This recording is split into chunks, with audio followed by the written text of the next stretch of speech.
syubhat-syubhat mereka. Di antara syubhat mereka ada namanya syubhat dikenal dengan dalilul a'rad. Dalil a'rad itu adalah dalil bahwasanya sifat itu membutuhkan kepada tempat. Sifat itu menunjukkan adanya jasad, ada jism. Adanya sifat menunjukkan adanya jism. Dalilnya sederhana. Kenapa? Karena sifat itu membutuhkan jism. Tidak mungkin sifat sendirian. Dia harus nempel pada sesuatu. Dan dia harus menempel pada namanya jism atau jasad. Nah, kalau kita menetapkan sifat, berarti kita menetapkan jasad bagi Allah. Dan ini tasbih, kata mereka.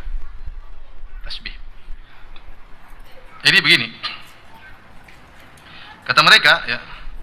Jadi, bagaimana cara kita menetapkan adanya Allah? Mereka punya dalil tentang bagaimana menetapkan adanya Allah.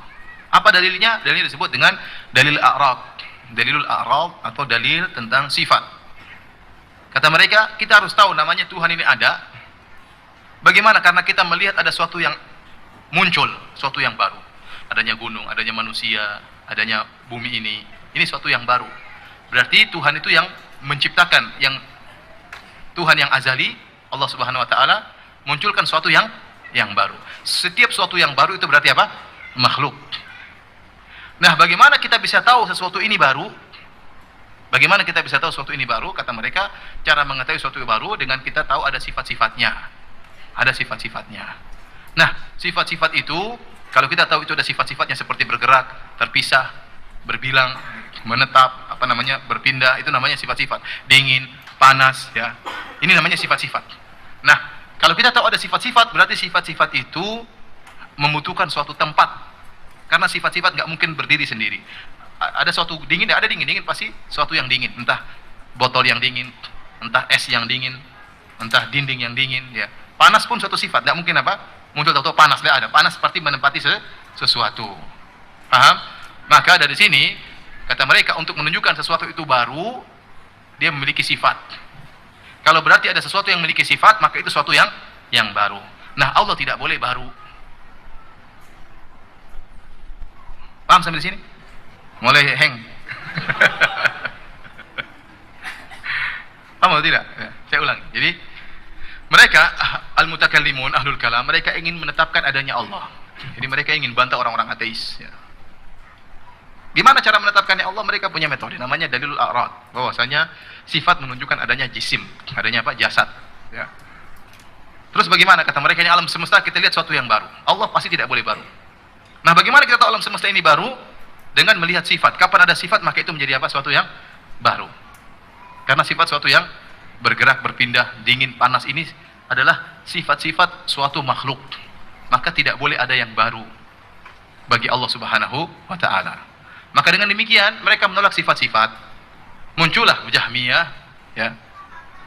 Kata mereka, nah, kalau Anda tetapkan sifat berarti kan Allah baru dong, karena Allah itu di antara sifat suatu yang muhdas, suatu yang baru, makhluk itu bisa ditempati apa? Sifat. Paham atau tidak? Yang benar, saya juga ragu ini, ya. Saya ulangi lagi ketiga kalinya. Kalau habis ini nggak paham ya sudah, bukan urusan saya, ya. Mudah-mudahan nanti nggak paham apa ini syubhatnya orang, ya. Yang penting mesti ngerti jawabannya, ya. Yang saya khawatir ngerti syubhatnya, jawabannya nggak ngerti. Jadi kata mereka untuk menetapkan adanya Tuhan, kita lihat namanya Tuhan itu yang menciptakan sesuatu yang makhluk ini muhdas. Muhdas itu sesuatu yang baru, yang tadinya tidak ada menjadi apa? Menjadi ada. Nah, Tuhan itu muhdits, yang mengadakan. Kreator yang mengadakan sesuatu menjadi tidak ada menjadi apa? Ada. Nah, bagaimana kita tahu bahwasanya alam semesta ini sesuatu yang baru? Kata mereka karena dia memiliki sifat-sifat. Sifat-sifat tersebut seperti bergerak, diem, dingin, panas, berpindah dan macam-macamnya. Itu namanya a'rad, namanya apa? Sifat. Dan sifat itu membutuhkan apa? Zat, jism. Kata mereka jism. Nah, kalau begitu Allah tidak boleh memiliki sifat-sifat karena Allah itu bukan sesuatu yang baru, maka Allah tidak boleh memiliki sifat-sifat a'rad tadi. Paham? Karena kalau Allah memiliki sifat-sifat, maka seperti alam semesta. Allah harus beda dengan alam semesta. Di ciri-ciri spesial alam semesta itu memiliki apa? Sifat-sifat. Ini bayangan mereka seperti sampai sekarang paham? Dari sini mereka mengatakan Allah tidak boleh memiliki sifat. Nah, mereka sepakat Allah tidak boleh memiliki sesuatu yang baru, yaitu ciri-ciri sifat-sifat. Karena sesuatu yang baru, sifat-sifat merupakan ciri sesuatu yang baru. Dan Allah tidak boleh baru. Jadi sepakatlah mereka bahwasanya Allah tidak boleh memiliki sifat-sifat. Muncullah persepsi yang berbeda di antara ahlul bidah. Jahmiyah mengatakan seluruh sifat itu tidak boleh kalau begitu sama sekali. Kalau Anda sifatkan, Anda tetapkan sifat kudrah, lah Anda berarti mengatakan Allah punya jism. Karena kudrah itu nggak mungkin diam sendiri, dia pasti nempel pada apa? Pada zat. Zat itu jism, akhirnya tidak boleh. Semua sifat ilmu, sifat melihat, mendengar tidak boleh ada sama sekali, kata Jahmiyah. Dan mereka lebih konsekuensi dengan apa? Komitmen dengan kaidah ini. Kalau gitu nggak boleh ada sifat sama sekali. Paham? Ini Jahmiyah. Mu'tazilah pun demikian. Mu'tazilah dalam kitab Syarah Ushul Khamsah karangan Al-Qadhi Abdul Jabbar, dia mengatakan Allah tidak boleh punya sifat sama. Karena kudrah itu harus menempati. Nah, kalau kita bilang Allah punya sifat kudrah, enggak, itu makhluk. Allah ciptakan kudrah. Allah ciptakan Al-Quran. Ini semua keluar dari zat Allah. Mereka bilang zat Allah harus kosong dari sifat, tidak boleh ada sifatnya. Paham? Karena mereka punya bayangan bahwasanya ada zat, ada sifat. Nah, sifat ini kalau nempel, ini namanya berarti Allah itu apa? Jism, tempat menerima sifat. Paham? Dan kalau sudah menerima sifat itu berarti apa? Jism. Berarti Allah tidak boleh tanpa sifat, tidak boleh dengan sifat, harus tidak ada sifatnya. Kata mereka Allah tidak boleh ada sifatnya. Jadi kata mereka qadirun, Allah Maha Qadir. Maksudnya apa? Qadirun bidzatihi. Allah itu alimun bidzatihi. Mereka tidak mengatakan Allah berilmu dengan suatu ilmu, tapi kata mereka Allah berilmu dengan zatnya. Allah memiliki kudrah dengan zatnya. Allah melihat dengan apa? Zatnya. Adapun sifat ilmu, sifat kudrah, sifat melihat ini tidak ada, kata mereka. Tidak boleh ditetapkan bagi Allah Subhanahu wa taala. Paham? Benar paham? Kemudian muncul lagi namanya Asy'ariyah. Asy'ariyah mereka mengatakan tidak boleh kita tetapkan a'rad.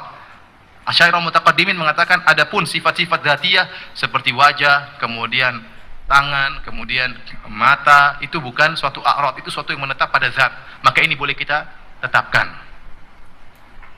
Karena ini bukan sifat. Yang dilarang adalah sifat yang datang dan pergi.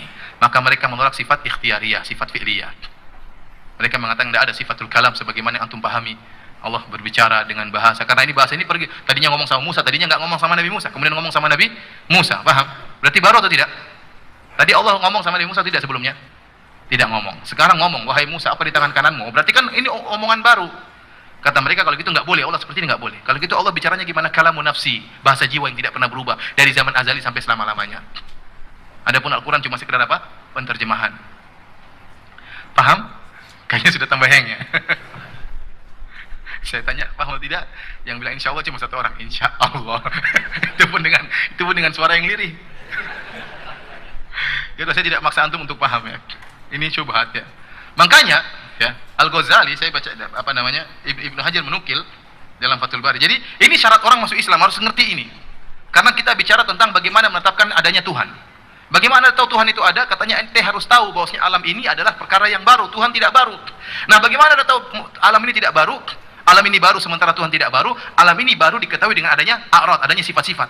Dengan adanya sifat datang dan pergi, maka kita tahu alam ini baru. Nah, Tuhan tidak boleh baru. Tidak boleh ada sifat-sifatnya. Dengan demikian baru anda bisa tahu bahwasanya Tuhan itu ada. Makanya sampai di antara mereka mengatakan yang wajib pertama kali seorang harus ragu dulu, baru kemudian tahu Tuhan. Dia nggak boleh tahu Tuhan dengan ikut-ikutan, tidak boleh. Harus dengan apa? Dalil. Dalilnya apa? Ini dalilnya. Maka masalah dalil a'rad ini disebut dalam awal-awal buku mereka. Padahal tidak semua orang ngerti akan hal ini. Terus masalah antum saja jadi bingung dari tadi ya. Padahal di antara antum ada yang S2, ada yang S3 ya. Ada yang S1 ya. Itu pun bingung ya. Terus kata mereka, kemudian ajsam mutamathilah, jasad itu semuanya sama. Dan semua ajsam kembali kepada namanya jauharul mufradah, suatu zat yang paling kecil. Yang zat tersebut itulah penyusun seluruh alam, kembali kepada satu unsur yang sangat kecil. Unsur yang sangat kecil tersebut itu tidak ada lebarnya, tidak ada panjangnya, kata mereka. Ininya orang bingung. Itu Arab Badu di zaman Nabi apa ngerti Jauharul Mufradah? Makanya dibantah oleh Ibnu Hazm. Katanya Jauharul Mufradah itu hanyalah khayalan kalian. Maka kata mereka ada zat utama penyusun seluruh alam semesta namanya Jauhar al-Mufrad. Jauharul Mufradah itu apa? Suatu paling kecil daripada suatu alam yang tidak memiliki panjang dan tidak memiliki apa? Lebar. Itulah penyusun awal. Kita bilang, antum bayangkan sekarang ada satu zat, tidak ada panjang, tidak lebarnya. Kalau disusun, jadi punya panjang atau tidak? Mau susun berapa juta pun tetap aja tidak panjang, tidak lebar. Terus bagaimana bisa menyusun tubuh manusia? Jadi pendapat mereka nggak masuk akal. Kalau sejak awal unsur tersebut tidak punya panjang dan tidak punya lebar, terus gimana mau nyusun? Setiap dia bertemu dua unsur sama-sama tidak punya panjang, tidak punya lebar. Terus gimana mau tersusun? Makanya saya ingin nukil perkataan apa? Perkataannya Ghazali. Al-Hafidz Ibnu Hajar menukil dalam kitabnya Fathul Bari jilid 13 halaman 349 perkataan Al-Ghazali. Dia berkata, qala Al-Ghazali asrafat ta'ifatun fakaffaru awamul muslimin wa za'amu anna man lam ya'rifil aqaida asyar'iyyata bil adillati allati harraruha fahuwa kafir fadayyaqu rahmatullahil wasi'ah wa ja'alul jannata mukhtassatan bi syirzimatin yasiratin minal mutakallimin. Kata Al-Ghazali, sebagian ta'ifah, sebagian kelompok terlalu berlebih-lebihan sehingga mereka mengkafirkan orang-orang awam dari kaum muslimin, dan mereka menyangka bahwasanya barang siapa yang tidak tahu akidah dengan dalil yang mereka buat, di antaranya dalil ini. Jadi anak nanti kalau paham akidah harus dengan dalil yang saya buat ini. Dalil apa? A'rad. Nanti harus paham. Maka kalau dia tidak paham akidah, tidak tahu dalil ini, maka dia kafir. Harus tahu dalil seperti ini. Fadhayyaqu rahmatullahil wasi'ah. Kata Al-Ghazali, mereka telah menyempitkan rahmat Allah yang begitu luas. Wa ja'alul jannata mukhtasatan bi syirzimatin yasiratin minal mutakallim. Akhirnya mereka menjadikan surga itu hanya khusus buat orang-orang sedikit yang tahu tentang ilmu kalam. Ya akhi, apa anda yakin Abu Bakar radhiyallahu anhu tahu dalil ini? Umar bin Khattab tahu dalil ini? Mungkin dengar aja nggak pernah. Umar masuk surga atau tidak? Abu Bakar masuk surga. Kalau bisa masuk surga tanpa tahu dalil ini, apa masalahnya? Kenapa saya harus tahu dalil ini? Kenapa saya harus menetapkan Tuhan dengan dalil yang seperti ini, yang bikin bingung seperti ini? Yang banyak orang yang bantah, bahkan orang mutakallimin sini saling bantah di antara mereka. Padahal mengetahui adanya Tuhan tidak mesti dengan cara seperti ini. Kita mengetahui Tuhan dengan fitrah, kita tahu Tuhan itu ada. Kita tahu bahwasanya makhluk ini dulu tidak ada menjadi ada, sudah berarti ada yang mengadakan, selesai. Tidak perlu karena begini, karena begitu, karena begini. Dari mana seperti ini? Kenapa harus begitu? Ya. Kita tahu ada mukjizat. Mukjizat Allah Subhanahu wa taala kirim nabi. Nabi punya mukjizat. Nah, berarti mukjizat menunjuk adanya Tuhan. Kenapa? Mukjizat itu artinya apa? Merubah sunnatullah, merubah aturan Allah. Api yang tadinya membakar berubah menjadi dingin, berarti ini ada Tuhan yang ngatur. Sudah, enggak usah pakai dalil macam-macam. Fitrah kita tahu adanya apa? Tuhan. Dan itu fitrah manusia. Enggak perlu pakai dalil seperti ini. Paham? Ini baru syubhat yang pertama ya. Ya sudahlah, sampai sini saja. Yang penting antum udah tahu, pokoknya sesat selesai. Kita apa namanya? Ya. Makanya para ulama mengatakan di antara bantahan contoh seperti waktu Nabi Ibrahim berdialog dengan apa? Raja Namrud. Namrud mengatakan saya juga Tuhan. Harusnya Nabi Ibrahim langsung jawab, oh Tuhan itu nggak boleh punya muka, nggak boleh punya mata. Kamu bukan Tuhan. Harusnya kan gitu. Tapi Nabi Ibrahim tidak mengatakan. Nabi mengatakan namanya Tuhan itu bisa menerbitkan matahari dari mana? Barat. Bisa menghidupkan dan matikan. Makanya waktu Nabi berkata kepada tentang Dajjal, kata Nabi SAW akan muncul Dajjal pada hari kiamat. Kata Nabi SAW, di antara cirinya matanya buta satu. Kemudian kata Nabi SAW, Inna rabbakum laisa bi'a'war. Tuhanmu, Tuhan kalian, Allah itu tidak buta satu.